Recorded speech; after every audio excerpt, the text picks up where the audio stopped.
afternoon or good evening, wherever you may be listening to us from on this big, beautiful planet we call Earth. This is Michael Cross here with another edition of Unlock the Door Radio, where we like to explore, ponder, and analyze far beyond where the corporate media, or should I say the fake media, chooses to take the listening audience.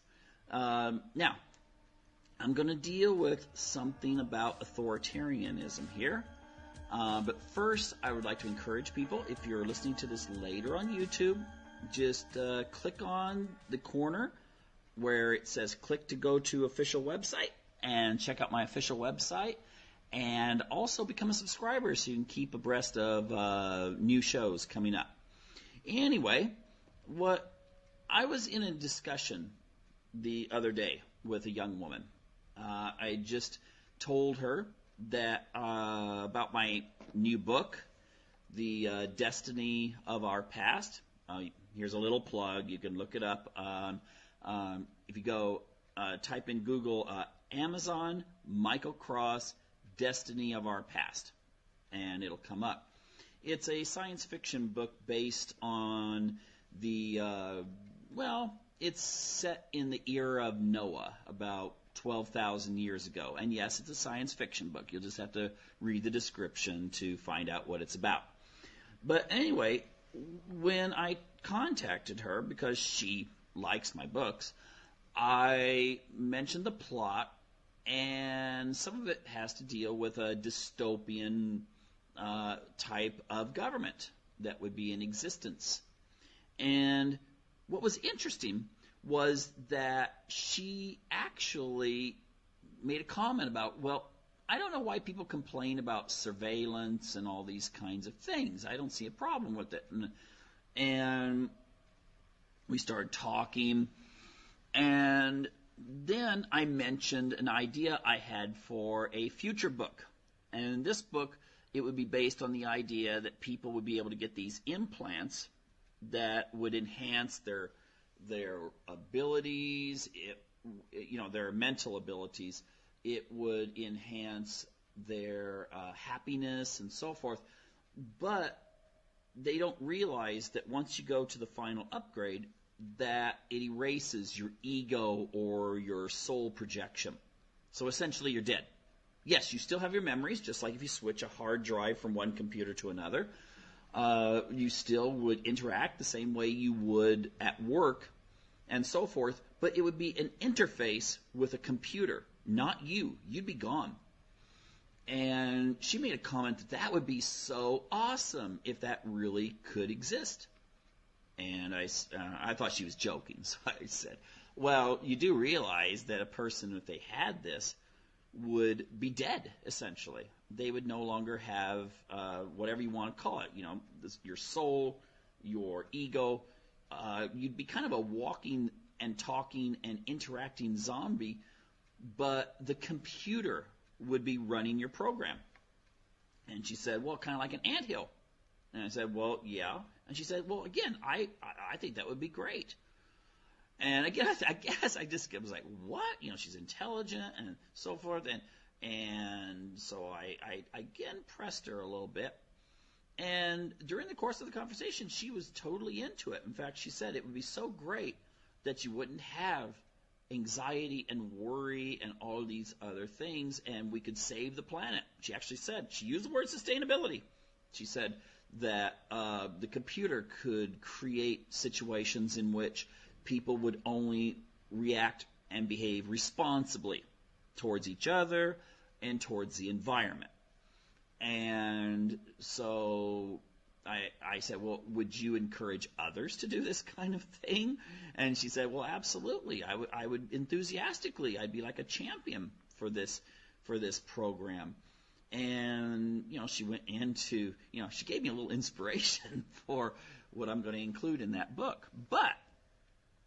But essentially, she felt it was the idea of humanity being sort of an anthill existence would be really good.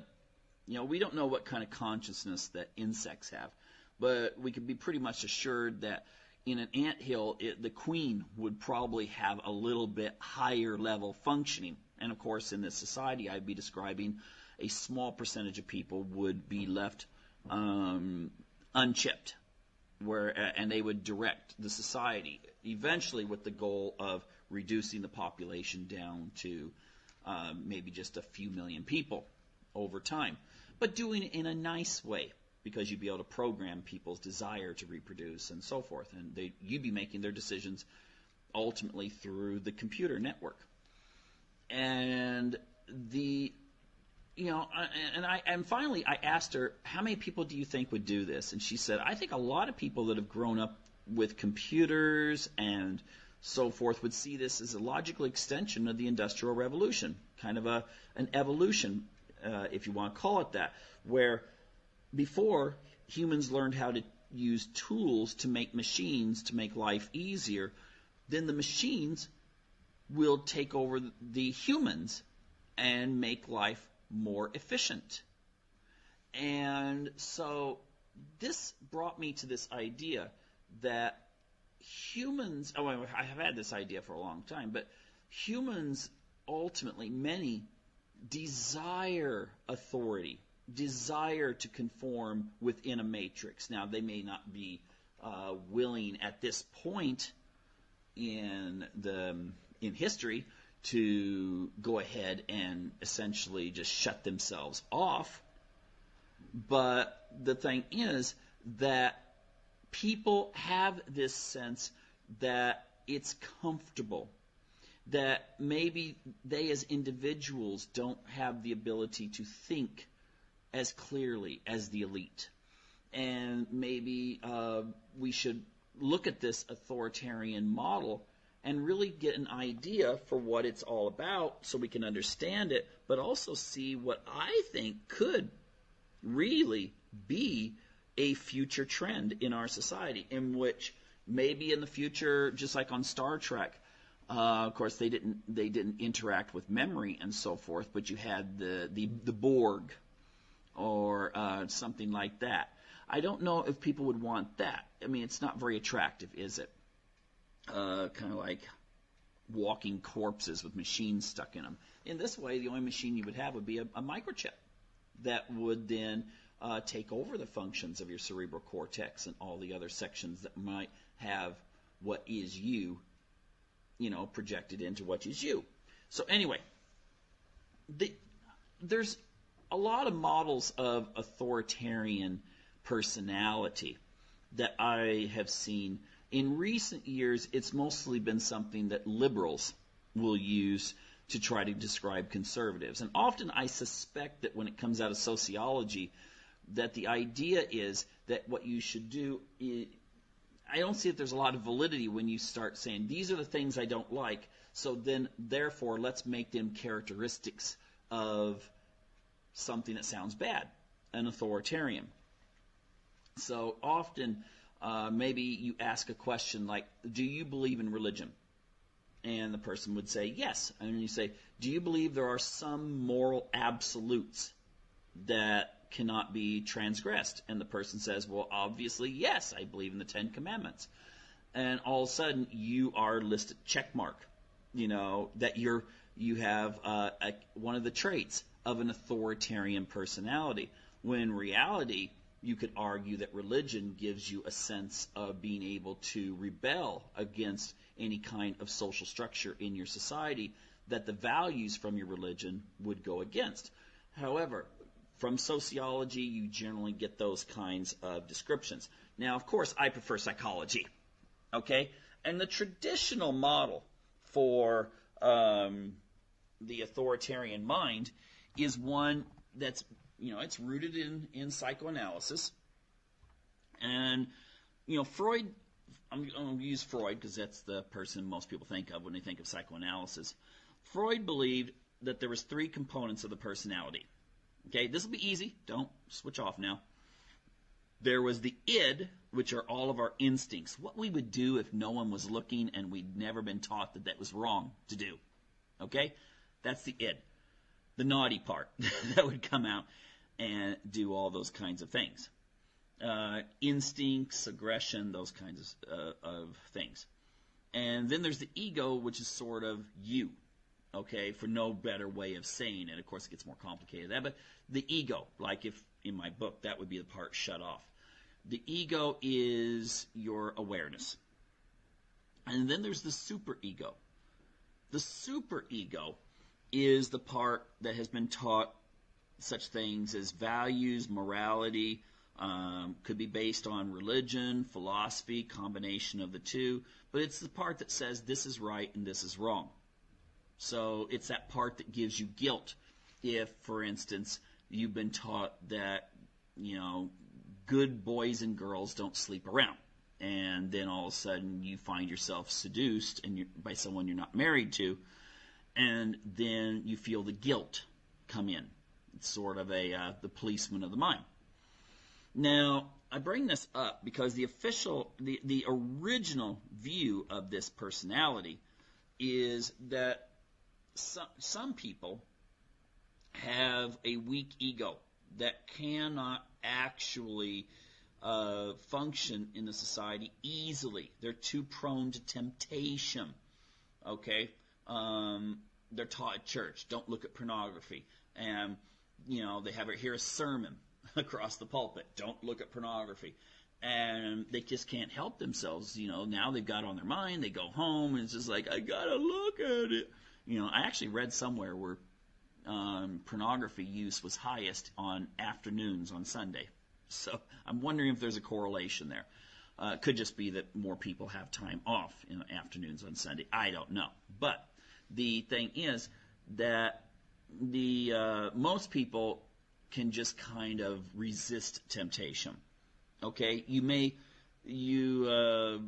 want to fall for the temptation. Let's say you see a really great German chocolate cake, and you can eat the whole thing if you want to, but then you think, okay, well, I don't want that because I want my weight to stay at a certain level. I don't want to get fat. So you don't eat it. Some people, they can't resist it. I mean, it's there, it's screaming at them, and they just have to devour the whole thing. Okay? Now, those people I just described, the ones that can't stop looking at the porn or eating the chocolate cake or watching porn and eating chocolate cake at the same time, I don't know. The thing is, they're the ones who are going to be more likely to seek authoritarian answers. And you're wondering, well, why is that? Because they can't control their own impulses. Their ego's not able to keep the id under control. So the superego is powerless. So therefore, what they need to do is turn the superego into some sort of policeman, stormtrooper, whatever, who will make sure that they do the right thing. But most of the time, this is projected out on other people. If I'm weak, they must be weak. If I'm looking at porn, everyone must be looking at porn. If I'm overeating, everyone overeats. That's the authoritarian mind. It has to find order because it cannot have disorder or chaos or freedom. And the thing is that since they believe everyone's thinking the way they are, they have to then control those other people. These are the people who, and they come in all political persuasions. You have the right wing, maybe a certain segment of it, where they want to make laws to control what people see on the internet or whatever. But then you have the left wing, who maybe they're compensating for their own desires, their own beliefs. So they're quick to point out anything.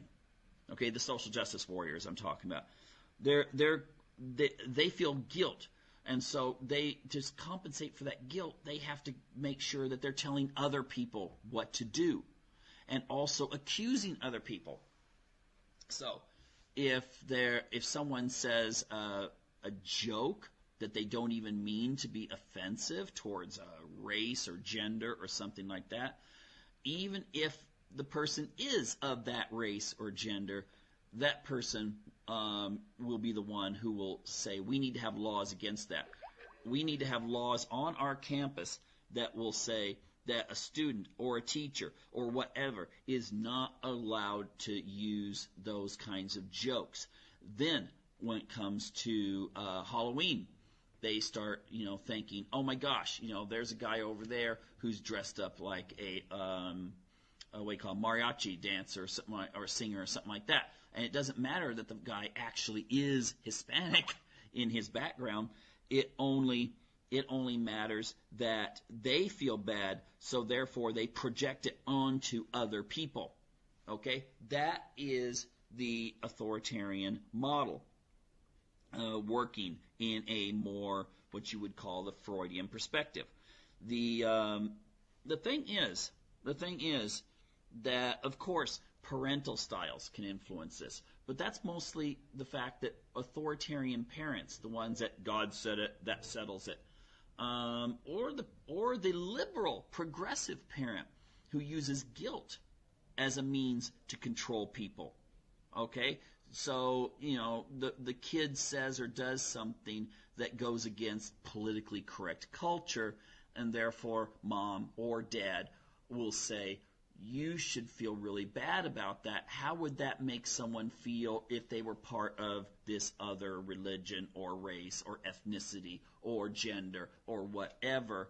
And, so that can be just as brutal, using the guilt as using the threat of punishment that would be more likely to come from the person that's more conservative. Okay? I would actually say that the guilt complex that would be projected onto that child is going to be more oppressive than maybe the idea that the kid gets a smack on the rear end for saying something rude to someone and is told, hey, we don't do that, that's improper, that's not nice, versus someone else who wants to say, the whole guilt of Western civilization as I see it shall be put on your shoulders now, kid. So that is a problem, and what's really interesting about that is that people with this personality tend to magnify the dangers of the quote-unquote sin, if they're religious, or social order, if secular. So all of a sudden, a 7-year-old holding hands when they're not supposed to in a school, if you've got an authoritarian teacher, that teacher says, that's sexual harassment. Okay, Sally, Joe, to the office right now. And Sally and Joe are going, but we both agreed. It doesn't matter. You don't understand. It's sexual harassment. And so we have a zero tolerance policy at our school. And, you got 2 kids now that are being put under the, could be, they might wind up getting counseling at the school for their transgression. Whereas people who tend to be more libertarian conservatives, or even traditional liberals, will usually just let things slide. You can mention something. You could say, well, we have a rule about this or something like that. But the person who is kind of like that character in Les Miserables, or however you pronounce it, who spends years trying to track down this guy, even though now he's made a good life, and he's a good person, he's helping lots of people. You've got to punish him for that little sin that he did early on. Okay? That's the authoritarian. Now, obviously, if you grow up in either of those two extremes, you're going to take that into the culture when you go to school, and especially if it's been reinforced, where maybe entertainment has said that it is appropriate to punish those who violate the norms as you see it. Now, again, the irony is the people that speak the hardest about these things are, I think Freud would be correct in saying these are the people who are trying to repress the sin the most. They have to keep it under check, and they don't believe other people can keep it under check, so you have to have laws and regulations and control. And the other thing is that they then will feel comfortable because they know they'll be under control, that their weak super ego that is not able to keep the ego in control of the id will now be controlled by an external force. And that's why authoritarians often, they don't mind. They don't mind. Whereas you look at traditional, and I'm talking about the authoritarians of today, the new authoritarians. The old style, well, they just get power. And, they're the ones that break the rules the most afterwards. They may set some rules like thou shalt not do this, but then when they're alone, they do those things, or when, with their fellow elite. But the average new authoritarian is going to be more likely to want to be controlled themselves. Maybe they want that microchip after all. Now, the authoritarian black and white model does offer security. The rules, a way of living, thinking, and analyzing creates confusion and doubts, and never ever leads to a consensus on anything, be it political ideology, religion, or even child rearing. It's much easier to let those in authority decide. Now, that could go back to our past, where tribes had to kind of come together. And if they broke apart, humans don't live very easily in a natural setting. And I don't mean natural as in you go out to the countryside nowadays and take a hike. I mean back in the days when there was lions and tigers and bears that would eat you, or other tribes of people that would maybe eat you or do other nasty things to you. So there is an advantage to the idea that people generally will come together and agree on things. And there's nothing wrong with that in a democratic society. I mean, John Locke talked about the whole social contract and so forth. However, when we get to the point where we become hyper-vigilant, and we start thinking that thinking is not a good thing. We need a thought police from 1984. Analyzing, like I said, it creates confusion. And, such a society, and a free and open society will never, ever agree on everything. And so, why not just have no open society whatsoever? Control everything. Listen to whatever the state says. And that is alluring. There is a certain seductive kind of melody, like the sirens of Greek. I don't know if the sirens, or whether that was mythology or just lore. But the thing is that it has an appeal. That idea of let other people do the decisions. It's just like, again, I'm going to go back to that whole microchip thing. Yeah, you can make a really great argument for it. It just it just solves everything if someone else makes all of the decisions. And so social cohesion would be easier. It would be like, going into the B.F. Skinner model. And Skinner was famous with the idea.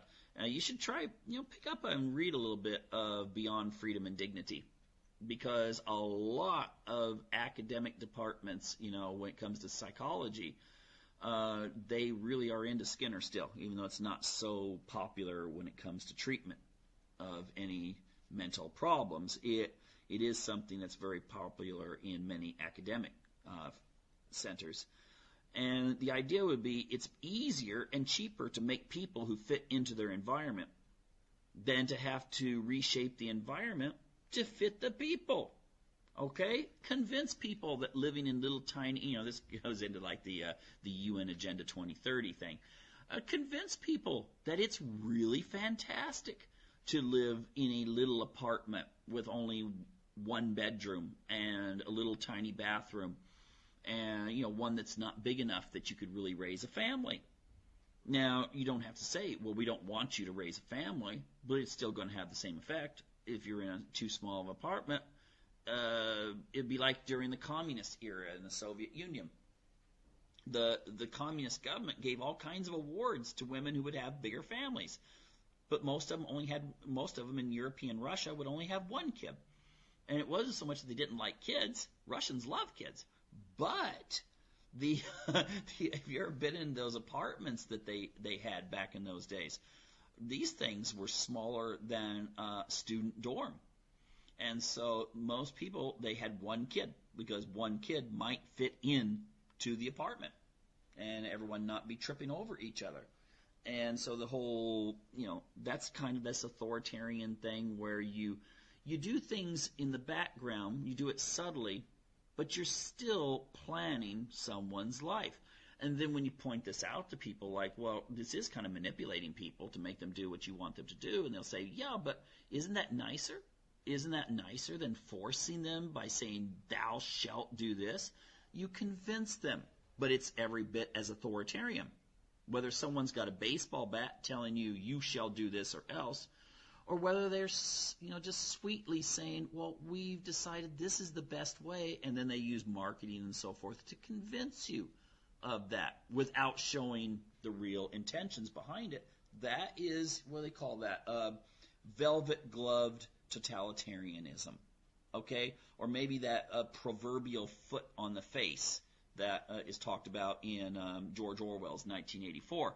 Maybe it's a pair of house slippers stomping on your face. Yeah, it's so much nicer. It sounds so much easier. But it's still authoritarianism. Now, the other thing that's an appeal to authoritarians is the idea that it's easier to see who the real enemy is or the threat. Someone will tell you, nowadays, a lot of liberals are saying Russia is the threat. Oh my gosh, Russia, Russia, Russia. I mean, it's like the Russians are involved in everything, But then you say, well, Russia's not a threat, and then you start throwing out a whole bunch of reasons, and these people are like, no. It's not so much that they're necessarily rejecting your information. They're rejecting your premise, because your premise requires them to have to rethink their assumptions and force them to have to think harder than, no, the intelligence services say it, and my congressman says it. Okay, it's easier to accept it if an authority figure says it. So the authority figure can say, this is our enemy, this is what we need to do, and the authoritarian accepts it. I would actually venture to say that many of these people that, one of the segments that voted for Trump is the Tea Party people, and they often tend to be kind of a rough group when it comes to trying to get them to agree on anything. They like to argue and so forth.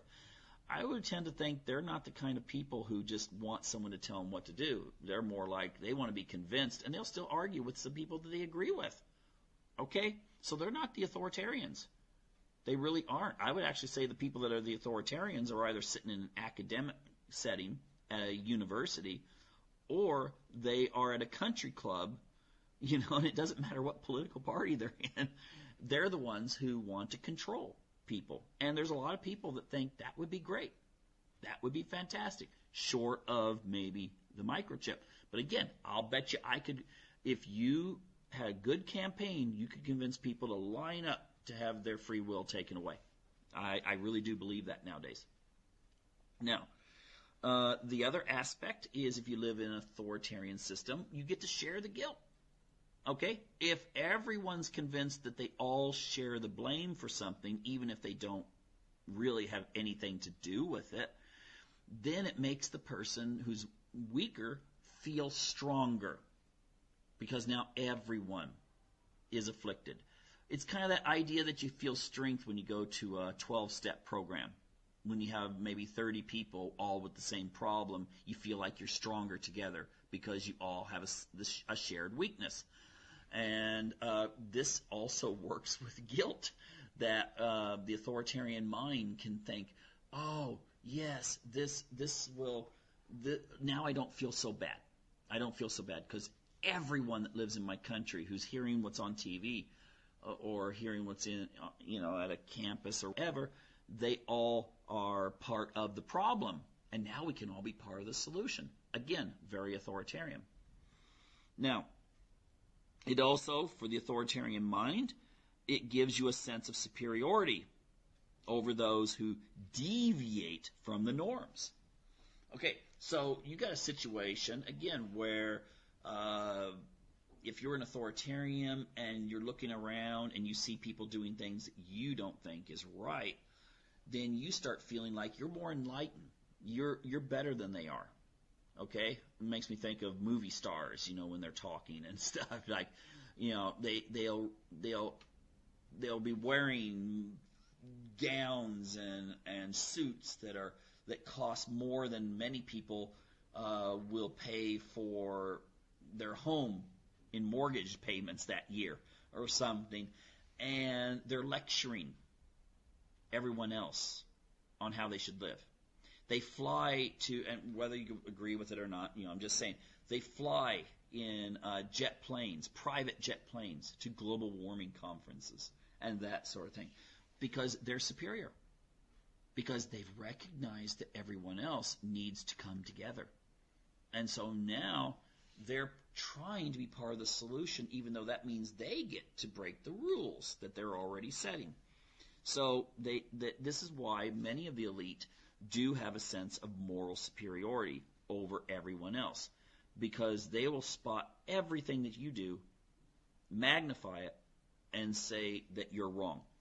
And it doesn't even, and the people that really accept this kind of thing, they don't have to even be elite. They could just be the person that sits there and listens to something on TV, and then they're looking around like, yeah, my family, they're jerks. They just don't know how, they don't get it. They're still out doing this, or my brother, he takes his kids camping and they have a campfire and it's putting carbon into the air when, these kinds of things. Or someone that's vegan saying that, oh my gosh, look at all those people eating meat, how horrible they are. How come they can't be as enlightened as me? Now, I don't have any problem if you're a vegan and you do it for health reasons or you just don't want to hurt animals, but there is a segment of the vegan population that does actually look down on people who have not accepted the vegan philosophy. Okay? Now, there's also this idea that there's a sense of sacrifice. So, even if one loses employment or marriage opportunities or social status or even their life, they can see it as a positive thing. And it's good that, what is it that Spock said? The good of the whole outweighs that of the individual, or the needs of the many outweigh the needs of the few. And there's this idea then that if you may realize that let's say you're a teacher and you're really, really into population control. And you realize that if people do stop having kids in your neighborhood, that you won't have a job because there won't be any young people to teach. But you may think it's for the good. It's for the good of humanity. And therefore, you may be a very active, member of an organization that promotes the idea of lower birth rates. And so this, or you may just look at the United States when it comes to some sort of environmental regulation, and you might think, okay, I know that a lot of people are going to lose work, but we all need to make sacrifices for the future. Now, it's an ill-defined future. Most people can't say, well, the reason why we can switch from this and maybe have something else is because these benefits will come in.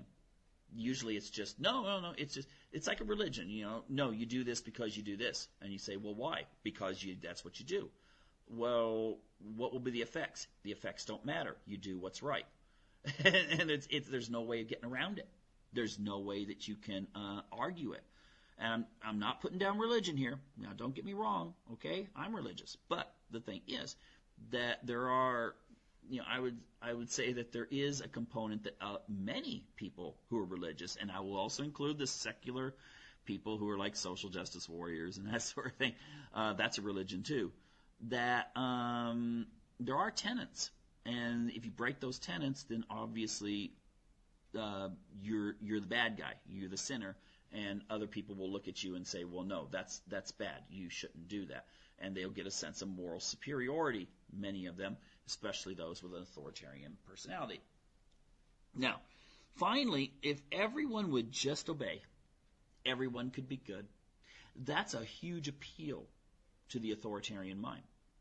because they have this idea that utopia will be everyone just with this big consensus, and that consensus will revolve around what that particular person believes is the right thing to do. Okay? Everyone who's a utopian has a dream that everyone will agree with them. Ask a person who has a utopian mindset. You'll find that's the case. They all think that everyone will kind of be a cookie-cutter version of humanity. And there's no getting around that, because it would not be utopia if you've got people arguing and disagreeing and sometimes electing the wrong person. So the idea is that is very appealing to the authoritarian is that everyone can just be good if they will just obey. If they just listen to Big Brother, everything will be fine. And you can play some nice music in the background and, make it a really nice commercial. Everyone holding hands and so forth. The thing is that we need to understand this particular mindset. Now, most of the people you will encounter out there who are saying, we need to do this or that or whatever, they're not authoritarians, but the ones who are, okay, there is an explanation for it and why they find such things as arguments and competition and discord to be uncomfortable. Comes back to what Freud said about the conflict between the ego, superego, and id. And ultimately, whereas this may be academic to a certain degree, it also has political ramifications, because you're seeing these movements out there where people are just trying to cut back on freedom. Even when you have Barack Obama going to a university campus and saying that we need to have people out speaking here that people may disagree with. We need to have ideas. And you've got people saying, no, we're just going to make rules that professors cannot challenge a certain norm, even if they have scientific proof for it. Students cannot challenge it. This is just going to be the new orthodoxy. Hey, this goes beyond even what the Soviet Union was like. So you better understand it. And that's the way you'll be able to confront it. Otherwise, it's going to be very frustrating, and you're not going to make any progress. I would like to deal with an issue that, some people might find surprising, and that is genetics and political opinions. Now, before I actually begin, I'll make a little plug here. If you're listening to this on YouTube later on, up there on the corner, click on the link and check out my official website where I talk about a lot of these things and a lot of other issues as well. Also become a subscriber so you can keep up on future shows. And I know you have a busy schedule out there, and sometimes afternoons on Saturdays are a little difficult to schedule around. Now, that being said, I just recently wrote a book. You can check it out. If you go to Google, just type in Michael Cross, The Destiny of Our Past on Amazon. Okay? And it's a dystopian science fiction. It deals with genetics, eugenics, the idea of various groups of people, one elite bloodline and then just the common people. And basically it deals with the possibilities of how you could apply genetics if you really knew what all the genes and chromosomes did individually and in conjunction with each other. And how far would humans take it? I'm going to do several shows on this in the near future. But right now, I just want to deal with something, since everyone's talking politics still. And I think with social media being what it is, you're not going to see a lull. Okay? The election of 2016 is going to continue on and on and on and on and on and on.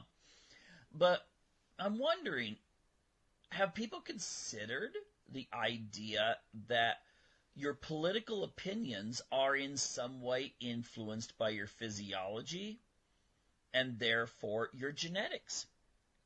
Now, I was reading an article recently, and it was saying that people who are, what it found was that people that are more attractive, and that's in, people's opinions, if you survey a group of people, which people here are attractive and which are unattractive and so forth.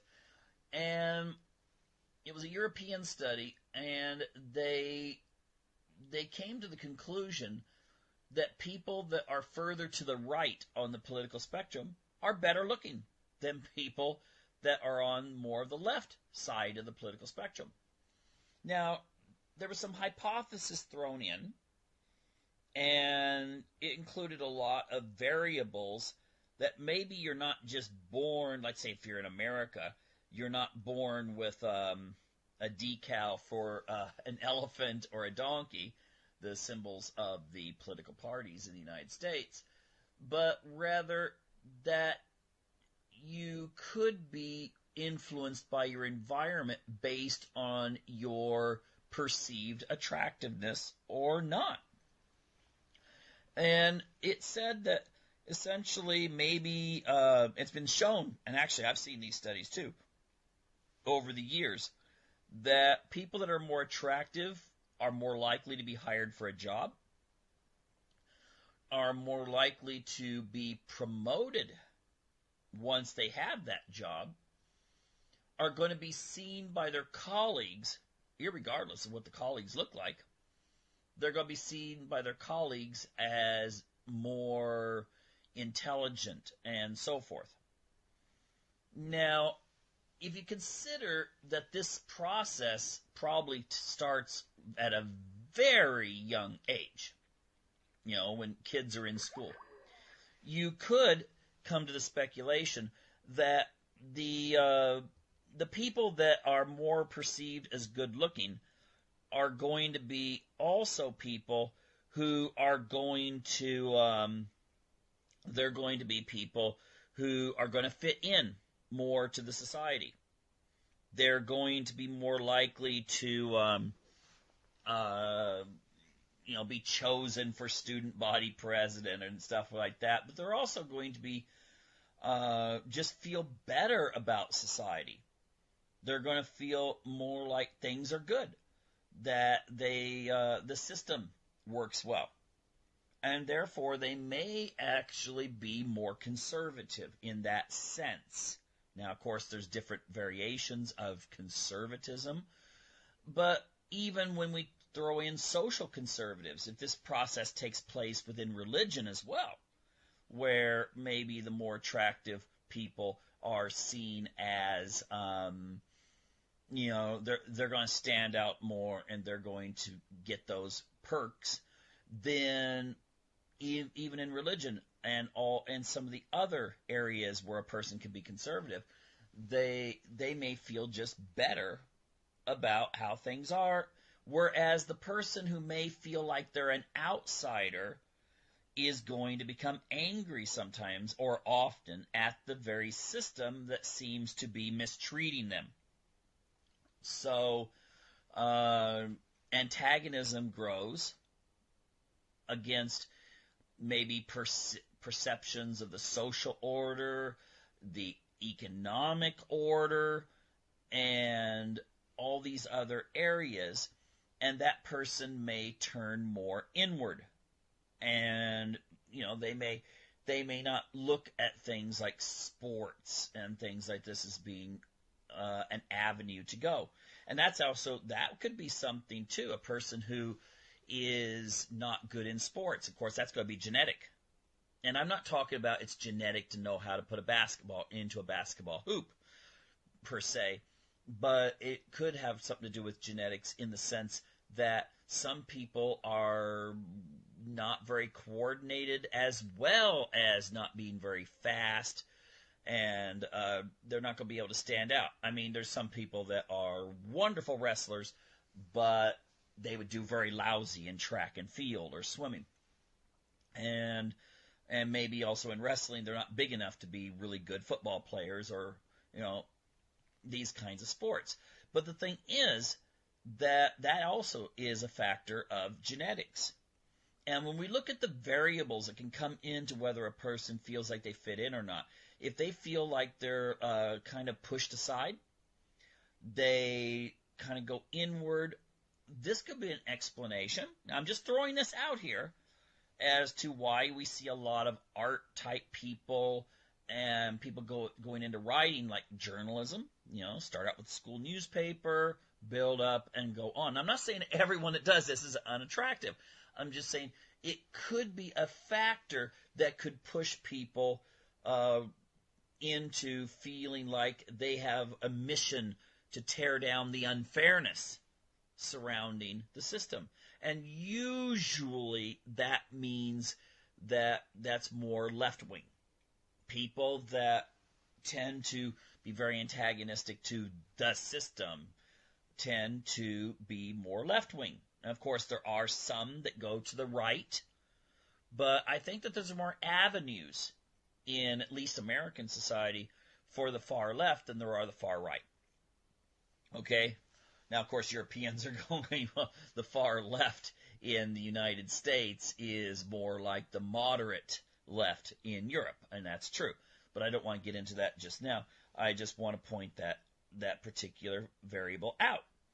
Now, the looks factor, again, I have some problems with this issue because obviously what's attractive to one person may not be attractive to another, and just because the majority of people say this person's attractive, maybe that is not something that's easily measured.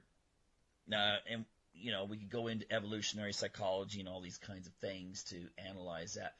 But there's some other factors that I think may be more likely to be genetic and not the cause of your political ideology, but more the cause of your political personality.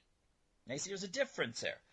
An ideology is a set of beliefs that surround a particular political viewpoint, whereas a personality can be the way that you perceive something, and that can affect your politics. And I think that's much more likely to be the case than appearance per se in your political perception. Now, let me take a look here and just throw one thing out here. Let us say, and there's studies that suggest this, okay? There are studies out there that suggest this. Just go to Google and type in testosterone and empathy. Now, again, here we throw in something dealing with attractiveness. I remember there was a study that said that women who were moderately higher in testosterone than average are perceived as better looking amongst both men and women. And, but I don't want to get into that so much. But testosterone can have an effect on the way you behave. Now, testosterone does not cause you to be mean. It does not cause you to go beat someone up. What it does is it increases your drive. And I'll get into that in just a moment. But often empathy and testosterone go against each other. A person high in testosterone tends to be lower in empathy scales. And in fact, it's kind of interesting that when a man has a child, when his wife has a baby, his testosterone level goes down.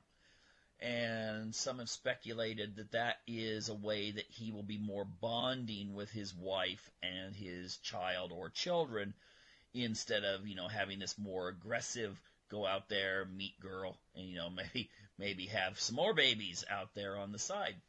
It creates a more of a family unit there. Now, the thing is that empathy itself, and then I'll go back to the testosterone, empathy itself can have a factor in regards to whether you will be maybe liberal or conservative. And let's just throw out an example here. Let's say with empathy, you're really, really feeling bad for the people that you feel are oppressed in society. Okay? Let's say poor people. You feel really bad that there's income inequality.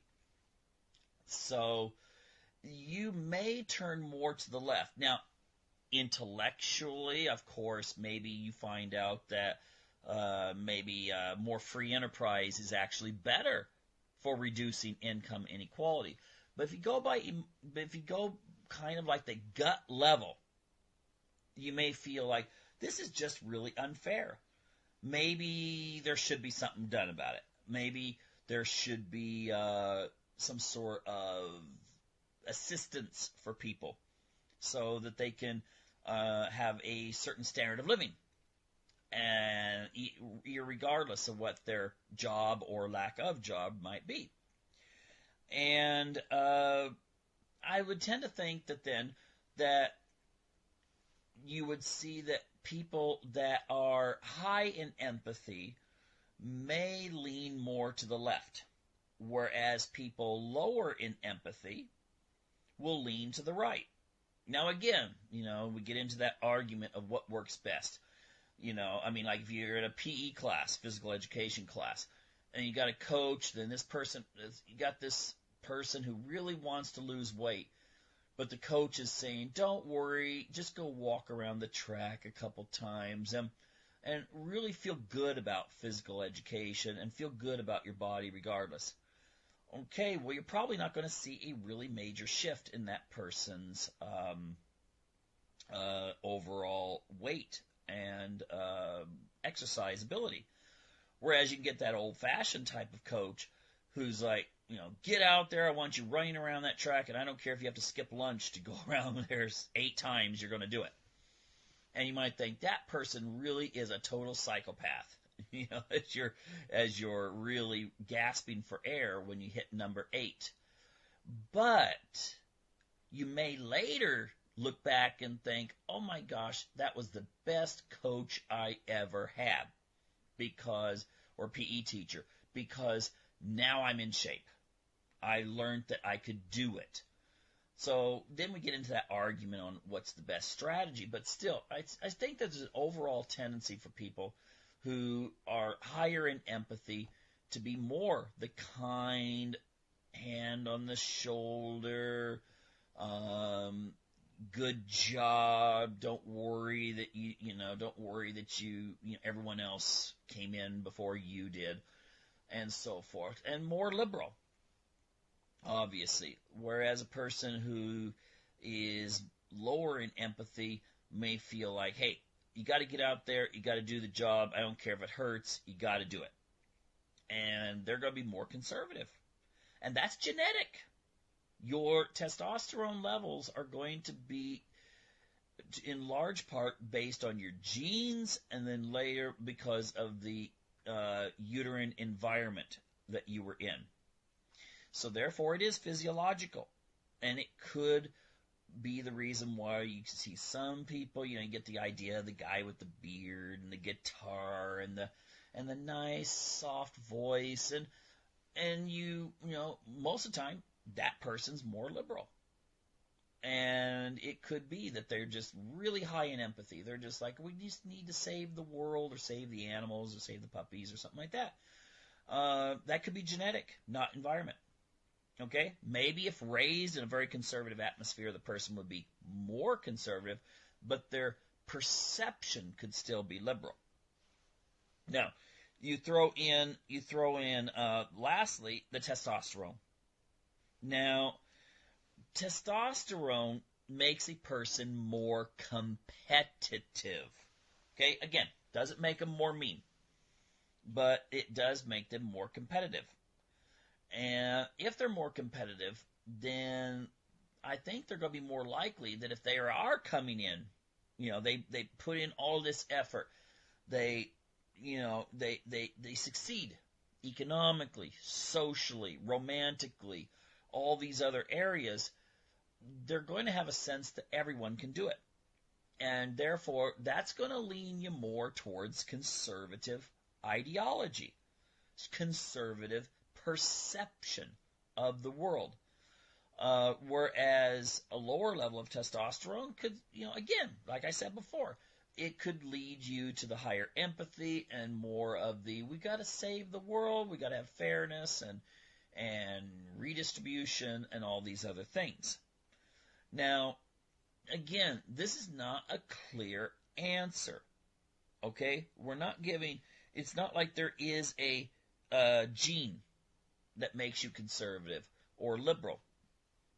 But because of physiological differences, because of your perceptions based on your hormones, and how that will affect your overall personality, and what things will appeal to you as opposed to someone else.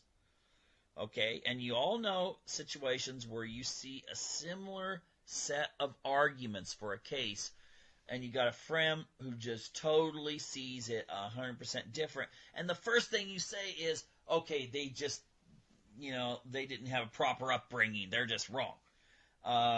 It could actually be their genetics that are going to aim them that way. And that actually brings up a really interesting, I just thought this, it would bring up a very interesting situation, and it would be interesting to study.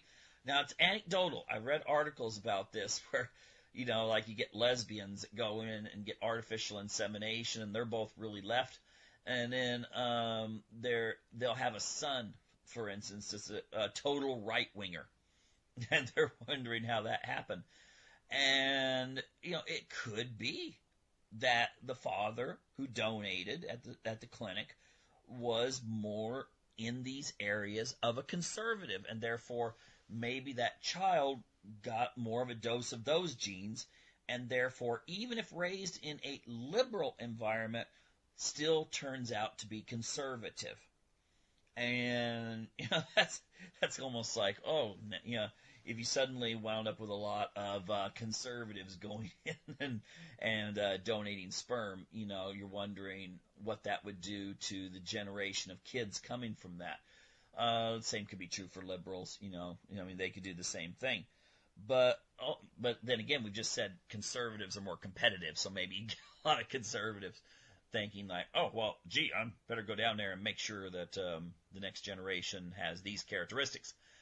But the thing is, I think this is something that's worthy of study and could explain even political differences within families where, not like I said, that sometimes a child will get certain characteristics more from the mother or more from the father. And sometimes these are characteristics that are reflected back, maybe from a grandparent on either side. Just like a characteristic such as red hair or blue eyes in a family or something like that. So it could really be, one of those things where, you get some arch liberal or arch conservative and their kid is just totally different than all the other kids in the family as well as the parents. It still could be that it's not in the environment. It's not something that the person was exposed to, but it was their perceptions that are based on physiology and genetics that actually caused them to gravitate to these ideas once they were exposed to them. So it's something to think about. I think it's quite interesting, the interplay between genetics and psychology. You can't prove it necessarily. You have to go through correlation and see what seems to be the case in these cases, that case, whatever.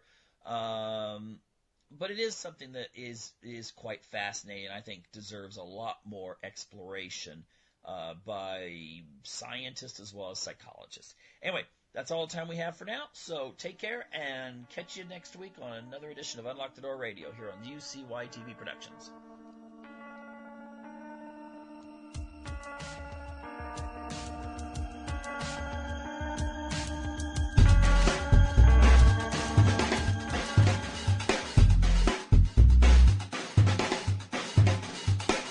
This is JJ Inc. from Against the Wall, and you're listening to